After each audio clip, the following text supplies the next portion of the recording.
The global financial landscape is convulsing with rumors that Russia and China, two of the most strategically aligned economic powers outside the Western system, have covertly designated XRP as their new cross-border settlement currency.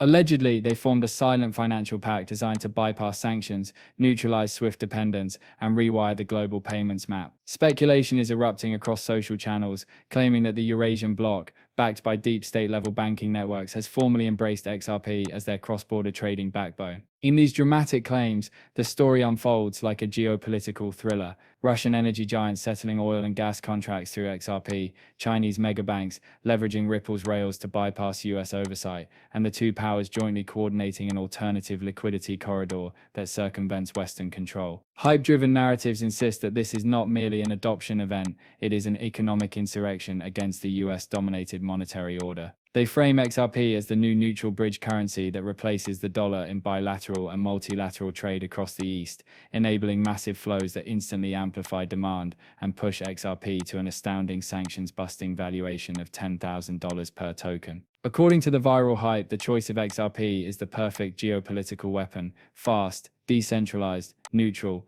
borderless, and impossible for any single nation to freeze or intercept.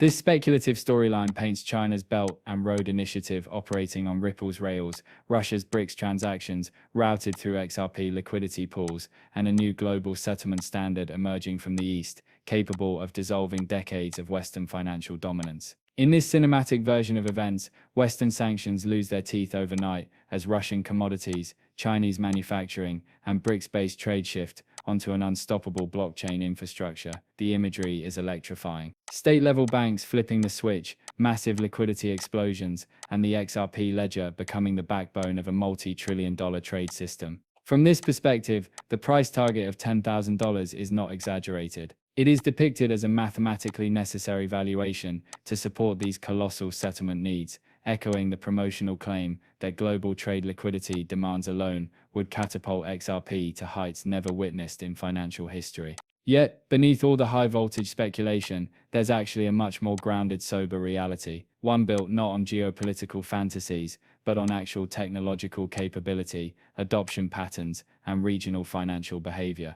No verified source confirms that Russia or China have adopted XRP as their national, strategic, or official cross-border settlement currency. There are no official documents, no government filings, and no institutional statements that validate the claim these powerful nations have replaced their fiat structures with XRP for international commerce. So honestly, the narrative of XRP serving as the official currency of major geopolitical actors is just fiction. However, the real story is, arguably, even more impactful in the long term. RippleNet and on-demand liquidity, ODL, were engineered to solve the exact problems Russia, China, and other nations face: slow, expensive, and heavily monitored cross-border money movement. And these systems are already being used, especially in Asia and surrounding regions, by established financial intermediaries. While nation-states themselves haven't formalized a switch to XRP, the infrastructure that underpins their vast economic zones is steadily integrating Ripple's technology through private institutions,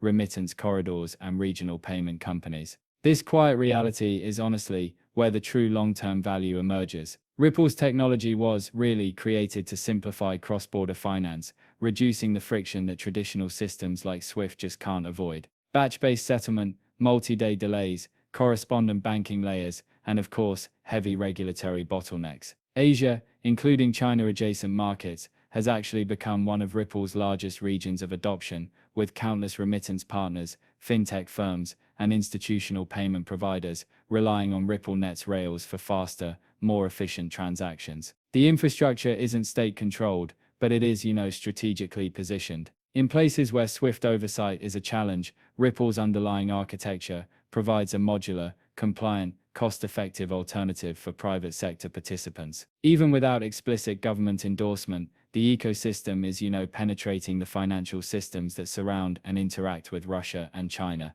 Southeast Asian corridors in the Philippines, Malaysia, Vietnam, Thailand, Singapore, and beyond are increasingly tied into RippleNet. This interconnectedness means that regional liquidity is already shifting toward blockchain-based solutions, forming a foundation that could one day influence broader geopolitical financial decisions. The hype narrative emphasizes Russia and China abandoning the dollar overnight, flooding XRP with demand, and triggering a historically unprecedented price explosion. But the reality narrative points toward a more nuanced mechanism of adoption, one driven by commercial necessity rather than geopolitical rebellion. The core issue facing many non-Western nations is not a desire to subvert the global order, but a need to, upgrade outdated cross-border systems. RippleNet directly addresses this by eliminating pre-funded Nostro and Vostro accounts, enabling just-in-time liquidity sourcing and drastically reducing settlement windows. This is not a weapon against sanctions, it is honestly an upgrade to financial plumbing. And in many emerging markets, the adoption is not conceptual, it is already happening. Ripple's partnerships across Asia, the Middle East and Africa form a lattice of commercial rails that are becoming increasingly indispensable for modern financial operations. The strategic significance of this reality is often underestimated. Once a region builds enough private sector infrastructure atop Ripple's ecosystem, it actually becomes easier, both logically and technologically, for governments to consider integrating similar frameworks for state-level systems. The dramatic storyline, portrays Russia and China strategically choosing XRP to undermine Western pressure points. It claims they are aligning around a neutral digital asset to coordinate trade outside the dollar system, using XRP as the bridging mechanism. The narrative paints energy exports, rare earth materials, and manufacturing imports as transacted through Ripple's ledger, with liquidity hubs operating in Hong Kong, Shanghai, and Moscow. But the factual truth is, geopolitical actors of this scale do not adopt third-party digital assets secretly or suddenly. Their monetary systems are built through multi-year central banking strategies, regulatory frameworks, sovereign digital currency development, and controlled financial channels. China, for instance, has spent years developing its digital yuan, or ECNY, which is a highly centralized government-controlled CBDC. Russia, facing sanctions, has explored CBDC architecture as well, but none of these initiatives involve XRP at the state policy level. While XRP offers a neutral, decentralized ledger that theoretically could facilitate geopolitical transactions efficiently, government adoption requires a series of legal, structural, and political shifts that do not happen behind closed doors without evidence. However, the reality narrative does not diminish XRP's relevance, it actually strengthens it. Ripple's architecture is perfectly aligned with the needs of any global economy, looking for speed, reliability, and interoperability. The XRPL's speed, deterministic settlement, low cost, and its capacity to move value frictionlessly across borders really make it an ideal backbone for commercial cross-border operations. Not necessarily because it subverts sanctions, but because it solves inefficiencies that legacy systems just cannot. The expanding remittance corridors in Asia show that underlying adoption is being driven by fundamentals. And honestly, these fundamentals establish a foundation from which future geopolitical financial systems could eventually evolve. Large-scale state adoption is unlikely to begin with an official government decree. It begins with private sector infrastructure, liquidity expansion, and cross-border volume building quietly over time. These are already happening. As this discussion continues, let's dive into the emotional arc that really drives the hype. There's this strong desire for a major geopolitical shift that could, propel XRP to unimaginable heights. And honestly, the thrill of imagining a future where global power dynamics, just like reshape overnight, is pretty electrifying. There's a lot of excitement in believing that XRP might somehow hold the key to a brand new monetary world order. But on the other hand, the more grounded perspective reminds us what truly accelerates value. Things like institutional integration,